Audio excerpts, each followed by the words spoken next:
জুলাই সনদ বাস্তবায়ন পদ্ধতি নিশ্চিত করার আগেই জুলাই সনদ স্বাক্ষরের নামে একটা মহা প্রতারণা অনুষ্ঠিত হয়েছিল জাতীয় সংসদে দক্ষিণ প্লাজায়।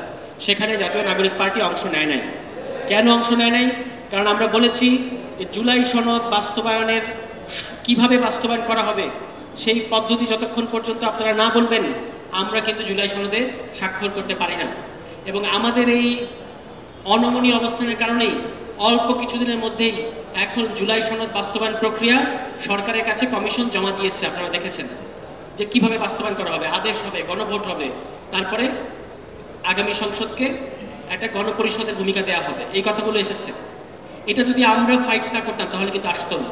এখন গণভোট নিয়ে আপনারা অনেক কথা শুনতে পাচ্ছেন, হ্যাঁ না এরকম অনেক কথা শুনতে পাচ্ছেন। আমরা অদ্ভুতভাবে দেখতে পাচ্ছি যে একটা রাজনৈতিক দলের অ্যাক্টিভিস্টরা সোশ্যাল মিডিয়ায় না ক্যাম্পেইন করতেছে, আওয়ামী লীগ না, অন্য আরও একটা বড় রাজনৈতিক দল যারা বলে থাকে যে আমরাই সংস্কারের জনক, তারা এখন না ক্যাম্পেইন করতেছে। অথচ এই দল যিনি গঠন করেছিলেন শহীদ প্রেসিডেন্ট জিয়াউর রহমান সাহেব, আপনারা তাকে চেনেন, বাংলাদেশে একজন বীর মুক্তিযোদ্ধা এবং একজন বীর সৈনিক। তিনি একটা দল গঠন করেছেন বাংলাদেশে, সে সময় এটা প্রয়োজন ছিল। ওই দল গঠন করার সময় তিনি নিজে রাষ্ট্রপতি হওয়ার সময় তিনি একটা গণভোট করেছিলেন, আপনারা জানেন। ওইরকম ওই গণভোটে ব্যাপক সংখ্যক মানুষ হ্যাঁ ভোট দিয়েছিল। ওইরকম একটা দল আজকে না ভোটের ক্যাম্পেইন করছে, এটা খুব অদ্ভুত ব্যাপার। এবং আমরা তাদেরকে আহ্বান জানিয়েছি, আমরা তাদেরকে বলেছি যে বাংলাদেশের জনগণ কিন্তু জুলাই সনদ হ্যাঁ ভোট দিবেই। আপনার 30% না ভোটের পরেও জুলাই সনদের হ্যাঁ ভোট জিতবে। এরপর বাংলাদেশের মানুষের কাছে কিভাবে মুখ দেখাবেন এইটা বিবেচনা করেন। তারা আমাদেরকে ভয় দেখাচ্ছে যে বিএনপি যদি না ভোট দেয় তাহলে নাকি জুলাই সনদ পাশ হবে না। আমরা তাদেরকে বলতে চাই জুলাই সনদ ব্যাপক মাত্রার জনগণের ভোটে পাশ হবে, হ্যাঁ পাশ হবে, তখন বিএনপি কিন্তু আয়নায় নিজের মুখ দেখতে পারবে না। সুতরাং এখনো সময় আছে, আপনারা বাংলাদেশের মানুষের বিরুদ্ধে না দাঁড়িয়ে জুলাই সনদে হ্যাঁর পক্ষে আসেন। হ্যাঁর পক্ষে আসেন, তাহলে যে সাইন আপনারা ইতিমধ্যে করেছেন এইটাকে আপনারা মানুষের কাছে বলতে পারবেন যে হ্যাঁ আমরা এই কারণে সাইন করেছিলাম। 90-এর 3 জোটের রূপরেখার সময় আপনারা অনেক কথা বলেছিলেন, একটা জিনিস আপনারা বাস্তবায়ন করেন নাই। 96 সালে প্রথম একটা বিতর্কিত নির্বাচন হয়েছিল বিএনপির নেতৃত্বে, তারপর আন্দোলনের মুখে ওই নির্বাচন বানচাল করে আরেকটা সুষ্ঠু নির্বাচন অনুষ্ঠিত হয়। ফলে নিজেদের এই ইতিহাস থেকে বিএনপিকে শিখতে হবে। তারা 14th সংশোধনী করেছিল 2006 সালে, যেই 14th সংশোধনীর মাধ্যমে নিজেদের একজন পছন্দের বিচারপতিকে তারা তত্ত্বাবধায়ক সরকারের প্রধান বানাতে চেয়েছিল। এই কারণে বিচারপতির অবসরের বয়স 65 থেকে 67 করেছিল। এর ফলে লগি বৈঠক তাণ্ডব করে আওয়ামী লীগ, এবং এই লগি বৈঠক তাণ্ডব করে আওয়ামী লীগ ঢাকা শহরে লাশের উপর নৃত্য করেছিল, এবং সেটার হাত ধরে বাংলাদেশে 1-11 এসেছিল, যে 1-11কে আওয়ামী লীগ বলেছিল যে আমাদের আন্দোলনের ফসল। তারপর ওই 1-11 পরে এই লম্বা আওয়ামী ফ্যাসিবাদ। তাহলে বিএনপি কি নিজের ইতিহাস থেকে শিখবে না? বাংলাদেশের সবচেয়ে বড় রাজনৈতিক দলের কাছে আমরা এটা প্রত্যাশা করি যে আপনারা অষ্টপ্রহর আমাদেরকে জ্ঞান দেওয়ার আগে নিজেদের ইতিহাস থেকে শেখেন। শহীদ প্রেসিডেন্ট জিয়াউর রহমানের যে এক্সিলেন্স, সেখান থেকে আপনাদেরকে শিক্ষা গ্রহণ করতে হবে, ওটা আপনারা ভুলে গেছেন। এবং আপনাদের যে ভুল রাজনীতি 14th সংশোধনী, যার কারণে বাংলাদেশের লগি বৈঠক তাণ্ডব এবং 1-11 এসেছে, এখান থেকে আপনাদেরকে শিখতে হবে। ফলে যদি আপনারা মনে করে থাকেন বাংলাদেশের মানুষকে আপনারা জিম্মি করবেন, জুলাই সনদে আপনারা না দিলে বাংলাদেশের জনগণ একেবারে বুড়িগঙ্গায় কিংবা এখানে আড়িয়াল খার মধ্যে গিয়ে পড়বে, সেটা হতে যাচ্ছে না। বাংলাদেশের জনগণ জুলাই সনদকে হ্যাঁ ভোট দেবে, এবং যারা জুলাই সনদের বিপক্ষে দাঁড়াবে তাদেরকে দুমড়ে মুচড়ে এই আড়িয়াল খাতে এবং এই পদ্মা নদীতে ছুঁড়ে ফেলে দেবে। সুতরাং এখনো সময় আছে। সাংগঠনিক শক্তির আমাদেরকে ভয় দেখাবেন না। আওয়ামী লীগের সাংগঠনিক শক্তি আপনাদের চেয়ে বেশি ছিল। এই ফরিদপুরে আজকে কোথায় সেই নিক্সন, কোথায় আওয়ামী লীগের ক্যাডাররা, কোথায় আওয়ামী লীগের সন্ত্রাসীরা? তারা আজকে একটা গুপ্ত দলে পরিণত হয়েছে।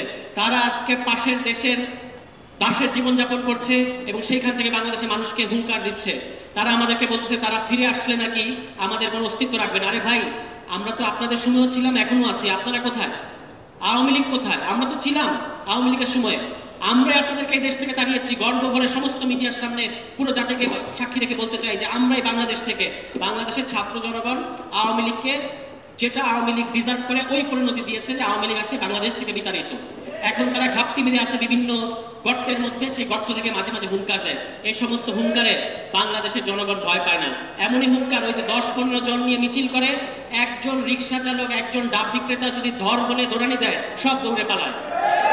এই মিছিলগুলো এরা করে কেন জানেন? এই মিছিলগুলো করে, ছবি পাঠায়, ওই যে দিল্লিতে বসে আছে তাদের নেত্রী, 2 দিন আগে গুজব ছড়াইছিল মরে গেছে, আমরা আলহামদুলিল্লাহ বলছিলাম, পরে দেখি যে মরে নাই। যাই হোক, মরে গেলে ভালোই তো, কিন্তু মরবে, যেভাবে আছে তাকে মরে যেতেই হবে, ঠিক আছে?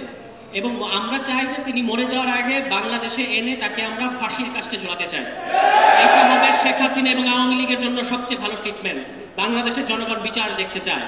যে হত্যাযজ্ঞ, যে ধরনের নির্মম বর্বরতা, গুম, ক্রসফায়ার এবং ডিজিটাল নিরাপত্তা আইনের মতো কুখ্যাত আইনে বাংলাদেশের মানুষকে অর্থ লুটপাট করেছে এবং বাংলাদেশের মানুষকে তারা অত্যাচার করেছে, আয়নাঘর বানিয়েছে, এই আওয়ামী লীগ যদি সাহস থাকে তাহলে আপনারা আদালতকে ফেস করেন, বাংলাদেশের জনগণকে ফেস করেন। ওই গোপনে গর্তে বসে থেকে আমাদেরকে হুঙ্কার দিয়ে লাভ নাই।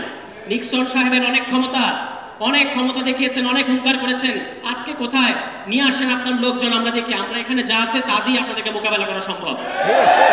এই ভয় দেখিয়ে লাভ নাই। আমরা আরো জানি ফরিদপুরে আজকে কারা কারা নিক্সন সাহেবের যে গোপন সাম্রাজ্য, এটার দায়িত্ব কারা কারা নিতে যাচ্ছে সামান্য কিছু অর্থের বিনিময়ে, সামান্য কিছু অর্থের লোভে, এটাও আমাদের জানা আছে। ফলে আমরা আপনাদেরকে বলতে চাই, নতুন নিক্সন হওয়ার চেষ্টা করেন না, নতুন আওয়ামী লীগ হওয়ার চেষ্টা করেন না, জুলাই সনদের বিপক্ষে দাঁড়ানোর চেষ্টা করেন না, কোনো লাভ হবে না।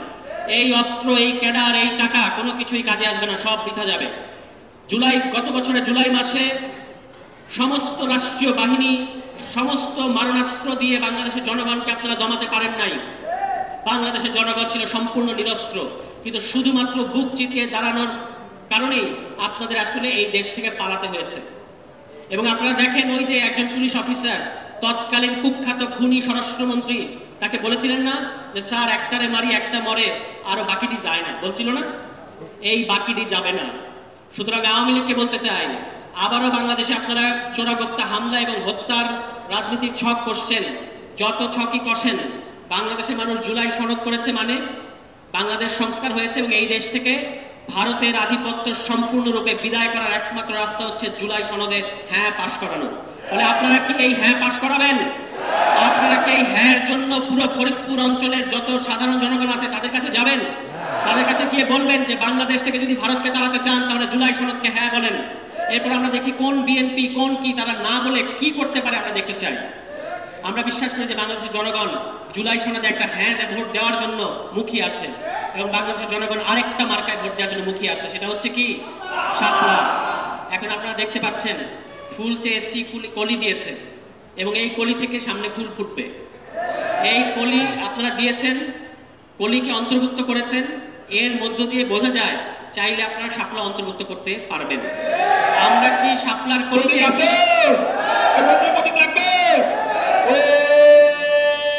এখন আমরা দেখতে পাচ্ছি তারা তাদের তালিকা সংশোধন করে শাপলার কলি অন্তর্ভুক্ত করেছেন। এখন এটা কয়েকদিন পানিতে ভিজালেই ফুল হয়ে ফুটবে।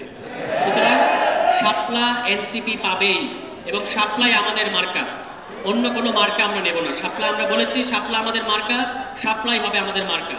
এবং এই জুলাই সনদে হ্যাঁ ভোট দেওয়ার মাধ্যমে বাংলাদেশের জনগণ শাপলা মার্কাকেও বরণ করে নেবে, এটা আমরা বিশ্বাস করি।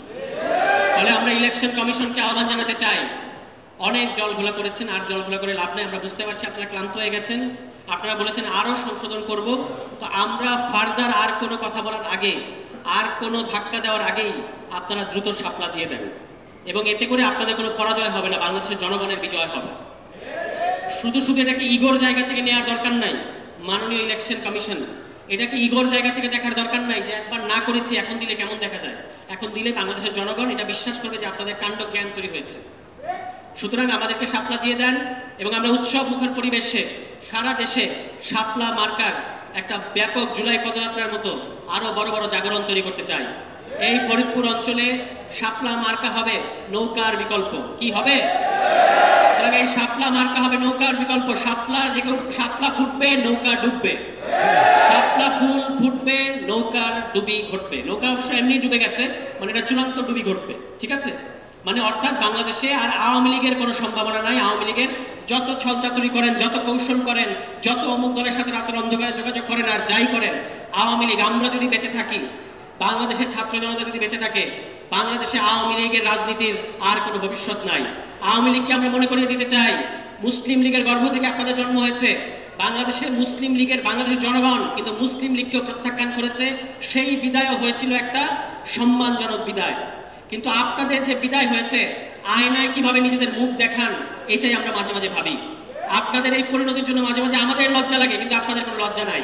সুতরাং যাদের লজ্জা নাই, যারা বাংলাদেশের জনগণের কাছে ক্ষমা চাচ্ছে না, তাদের বাংলাদেশের রাজনীতি করার কোনো অধিকার নাই। এবং সর্বশেষ বক্তব্য, জাতীয় পার্টির এই যে ক্লাউন একটা দল আছে জাতীয় পার্টি, এখন তারা বলতেছে তাদেরকে নির্বাচনে অংশ নিতে না দিলে নাকি বাংলাদেশের গণতন্ত্র ধ্বংস হয়ে যাবে। বাংলাদেশের গণতন্ত্র ধ্বংস করার পেছনে আওয়ামী লীগের পরে যে দলটা সবচেয়ে বেশি দায়ী সেটা হচ্ছে জাতীয় পার্টি। সুতরাং হোসেন মোহাম্মদ এরশাদ কবরে আছেন, জাতীয় পার্টিকেও কবরে যেতে হবে। তাদের আর কোনো রাজনীতির এই বাংলাদেশে অধিকার নাই। তারা ভারত থেকে নির্দেশ নিয়ে এসে এই বাংলাদেশে রাজনীতি করতে চায়। তাদের কত বড় দুঃসাহস! আপনারা জিএম কাদেরের কথা শুনেছেন না? বলেছে যে আমি ভারত থেকে কথা শুনে আসছি। কি কথা বলছে আমি এটা বলতে পারবো না। তাহলে এটা তো বাংলাদেশের দল না, এটা ভারতের এজেন্ট। এবং এই ভারতের এজেন্টে বাংলাদেশে আর কোনো ভবিষ্যৎ নাই। আপনারা জাতীয় পার্টির ব্যানারে যে আপনারা মনে করছেন আর কি, মানে তারা খোয়াব দেখতেছে যে জাতীয় পার্টির ব্যানারে তারা আওয়ামী লীগারদেরকে নমিনেশন দেবে। এই স্বপ্ন দুঃস্বপ্নে পরিণত হবে। ও ইনকিলাব ইনকিলাব আপা গেছে যে পথে, ঠিক আছে, আপা গেছে যে পথে। আপনাদেরকে আমি ধন্যবাদ জানাতে চাই যে আমার একটা যখনই আমাদের সংগঠনের বিভিন্ন জায়গায় বিভিন্ন জেলায় এই ধরনের সমন্বয় সভা হয় এবং আমাকে সেখানে আমন্ত্রণ জানানো হয়, আমি যাওয়ার চেষ্টা করি। আমার নিজের জেলার নরসিংদী, সেখানে নানা ধরনের ব্যস্ততা থাকার পরেও আপনাদেরকে আমার সর্বশেষ অনুরোধ থাকবে যে আমাদের আহ্বায়ক কমিটি আসছে, ছোটোখাটো যে ধরনের মনোমালিন্য কিংবা দূরত্ব আপনাদের মধ্যে আছে, এগুলো আপনারা কাটিয়ে উঠে সংগঠনকে শক্তিশালী করেন। এবং 6 মাস 7 মাসের একটা দল হিসেবে আমরা যতটা আগাতে পেরেছি, আলহামদুলিল্লাহ আমরা সামনে বাংলাদেশের প্রধান রাজনৈতিক শক্তি হয়ে উঠবো। এবং আমাদের সাথে শহীদ পরিবার আছে এবং অন্যান্য বাংলাদেশের জনগণ আছে, তারা আমাদেরকে বলেছে যে আমরা যেন এগিয়ে যাই, আমাদের যাত্রা যেন অব্যাহত থাকে।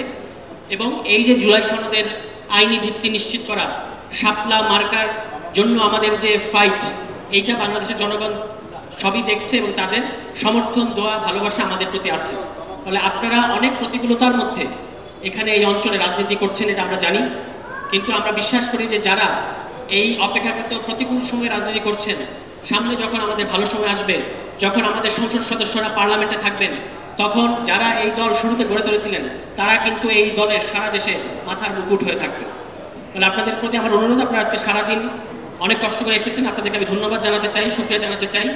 এবং আমাদের রাজনীতিটাকে এই ফরিদপুর অঞ্চলে নৌকার বিকল্প হিসেবে শাপলা প্রতীকের রাজনীতি, এনসিপির রাজনীতি যেন হয় প্রধান রাজনীতি, এইটা আপনারা নিশ্চিত করার জন্য ফরিদপুর, বৃহত্তর ফরিদপুরের প্রত্যন্ত অঞ্চল পর্যন্ত, ওয়ার্ড পর্যায় পর্যন্ত, গ্রাম পর্যায় পর্যন্ত ছুটে ছুটে যাবেন আমাদের সংগঠকরা।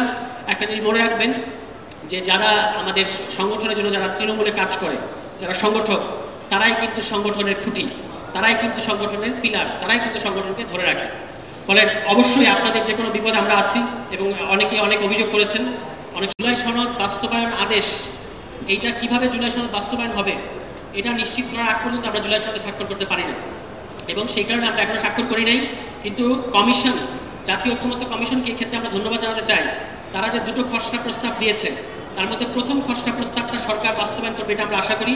এবং আমি এটা আরেকটা প্রোগ্রামে বলেছিলাম, এখানেও বলি, সরকারের ভেতরে যদি এমন কোনো অংশ থাকে যারা জুলাই সনদ বাস্তবায়নের ক্ষেত্রে বাধা হয়ে দাঁড়াতে চায় বা চাচ্ছে, তাদেরকে চিহ্নিত করতে হবে এবং বাংলাদেশের জনগণের সামনে তাদের নাম উন্মুক্ত করতে হবে। আমরা কিন্তু জানি সরকারের ভেতরে কোন অংশ জুলাই সনদ বাস্তবায়নের ক্ষেত্রে বাধা হয়ে দাঁড়াচ্ছে বা দাঁড়াতে পারে। আমরা তাদেরকে হুঁশিয়ার করতে চাই, আপনারা আমাদের সম্মানের ব্যক্তি, কিন্তু এরকম যেন না হয় জাতীয় নাগরিক পার্টিকে ওই বিশেষ উপদেষ্টার বিরুদ্ধে আন্দোলনে যেন নামতে না হয়। ফলে জুলাই সনদ অবিলম্বে 1 নম্বর খসড়া যেটা কমিশন প্রস্তাব করেছে, এই খসড়া আপনারা গ্রহণ করবেন এবং সেই অনুযায়ী আদেশ জারি করবেন। গণভোট আয়োজন হবে এবং গণভোটে বিপুল পরিমাণে হ্যাঁ জয়যুক্ত হবে, এটা আমরা বিশ্বাস করি। এর বাইরে বাকি যে সমস্ত দল আছে, যার যার দলীয় রাজনীতি আছে, এটা তারা জুলাই সনদের জন্য কম্প্রোমাইজ করবে, জুলাই সনদের জন্য কিছু ছাড় দেবে, এটা আমরা বিশ্বাস করি।